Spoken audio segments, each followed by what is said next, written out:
ಅಪ್ಸರೆಯಂತ ಹೆಂಡತಿ ಬೇಕು, ನಿಮ್ಮ ದೇಶದಲ್ಲೇ ಹುಟ್ಟಿದ ಸುಂದರಿ ಬೇಕು, ಇಲ್ಲದಿದ್ದರೆ ಪರಿಸ್ಥಿತಿ ನೆಟ್ಟಗಿರಲ್ಲ. ಉಗಾಂಡ ಸೇನಾಧ್ಯಕ್ಷನ ಧಮಕಿಗೆ ಟರ್ಕಿ ಶಾಕ್.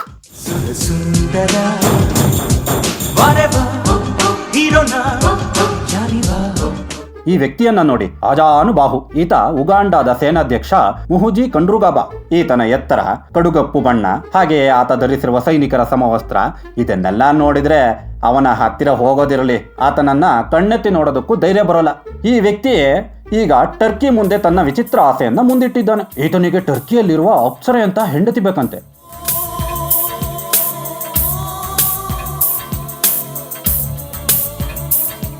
ಉಗಾಂಡ ಸೇನಾಧ್ಯಕ್ಷನ ಈ ವಿಚಿತ್ರ ಬೇಡಿಕೆ ಕೇಳಿ ಜಗತ್ತೇ ಬೆಚ್ಚಿ ಬಿದ್ದಿದೆ. ಯಾಕಂದ್ರೆ ಈತ ಉಗಾಂಡದ ಸೇನಾ ಮುಖ್ಯಸ್ಥ ಮಾತ್ರ ಅಲ್ಲ, ಬದಲಾಗಿ ಉಗಾಂಡ ದೇಶದ ಅಧ್ಯಕ್ಷ ಯುವೇರಿ ಮುಸೆವೇನಿಯ ಪುತ್ರ ಕೂಡ. ಈ ಬೇಡಿಕೆ ಈಡೇರಿಸುವುದಕ್ಕೆ ಅಪ್ಪ ಮಗ ಇಬ್ಬರು ಸೇರಿ ಈಗ 30 ದಿನದ ಡೆಡ್ಲೈನ್ ಕೊಟ್ಟಿದ್ದಾರೆ, ಅದು ಟರ್ಕಿ ದೇಶಕ್ಕೆ. ಹಾಗೇನಾದರೂ ಇವರ ಈ ಡಿಮ್ಯಾಂಡ್ ಅನ್ನ ಟರ್ಕಿ ನಿರ್ಲಕ್ಷ್ಯ ಮಾಡಿದ್ದೇ ಆದಲ್ಲಿ 2 ರಾಷ್ಟ್ರಗಳ ಸಂಬಂಧ ತಕ್ಷಣ ಮುರಿದು ಬೀಳಲಿದೆ ಎಂದು ಎಚ್ಚರಿಕೆ. ಅಸಲಿಗೆ ಉಗಾಂಡ ಅಧ್ಯಕ್ಷ ಯುವೇರಿ ಮುಸೆವೇನಿ ಅವರ ಪುತ್ರ ಹಾಗೂ ಆ ದೇಶದ ರಕ್ಷಣಾ ಪಡೆಗಳ ಮುಖ್ಯಸ್ಥರಾಗಿರುವ ಮುಹುಜಿ ಕನ್ರುಗಾಬ ಟರ್ಕಿಗೆ 30 ದಿನಗಳ ಗಡುವು ನೀಡಿ ಸುಮಾರು $1 ಬಿಲಿಯನ್ ಮೊತ್ತದ ಹಣವನ್ನು ಬೇಡಿಕೆ ಇಟ್ಟಿದ್ದಾರೆ. ಇದಲ್ಲದೆ ಟರ್ಕಿಯ ಅತ್ಯಂತ ಸುಂದರ ಮಹಿಳೆಯನ್ನೂ ಸಹ ಮದುವೆಯಾಗಲು ಕೊಡಬೇಕೆಂದು ಸಾಮಾಜಿಕ ಜಾಲತಾಣದಲ್ಲಿ ಬರೆದುಕೊಂಡಿದ್ದಾರೆ.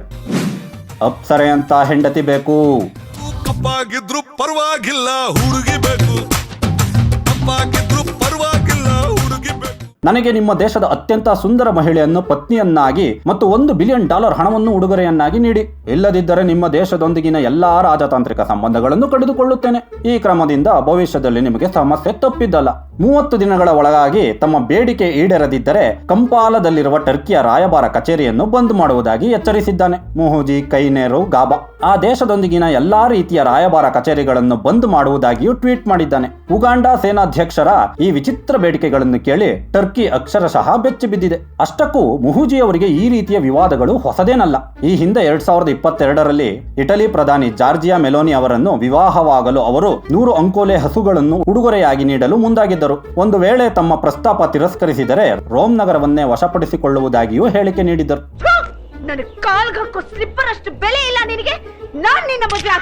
ಉಗಾಂಡ ಈಗ ಮತ್ತೆ ಹಳೆಯ ಚಾಳಿಯನ್ನ ಟರ್ಕಿ ಮುಂದೆ ಮುಂದುವರೆಸಿದೆ. ಈ ಹಿಂದೆ ಈ ರೀತಿಯ ಘಟನೆ ಸಂಭವಿಸಿದಾಗೆಲ್ಲ ಉಗಾಂಡ ಅಧ್ಯಕ್ಷ ಯುವೇರಿ ಮುಸೆವೇನಿ ಅವರು ಹಲವು ಬಾರಿ ಸಾರ್ವಜನಿಕವಾಗಿಯೂ ಕ್ಷಮೆ ಕೇಳಬೇಕಾದ ಪರಿಸ್ಥಿತಿ ನಿರ್ಮಾಣವಾಗಿತ್ತು. ಈಗ ಅವರ ಪುತ್ರನ ಸರದಿ. ಅಧ್ಯಕ್ಷನ ಪುತ್ರ ತಮ್ಮ ಜೊಲ್ಲುಬುರುಕತನದಿಂದ ಇಡೀ ಜಗತ್ತಿನ ಮುಂದೆ ಬೆತ್ತಲಾಗಿದ್ದಾನೆ. ಈ ಬಗ್ಗೆ ಜಾಗತಿಕ ಮಟ್ಟದಲ್ಲಿ ಟೀಕೆಗಳು ವ್ಯಕ್ತವಾಗುತ್ತಲೇ ಮುಹುಜಿ ತನ್ನ ಎಲ್ಲಾ ಸೋಷಿಯಲ್ ಮೀಡಿಯಾ ಪೋಸ್ಟ್ಗಳನ್ನು ಡಿಲೀಟ್ ಮಾಡಿದ್ದಾನೆ.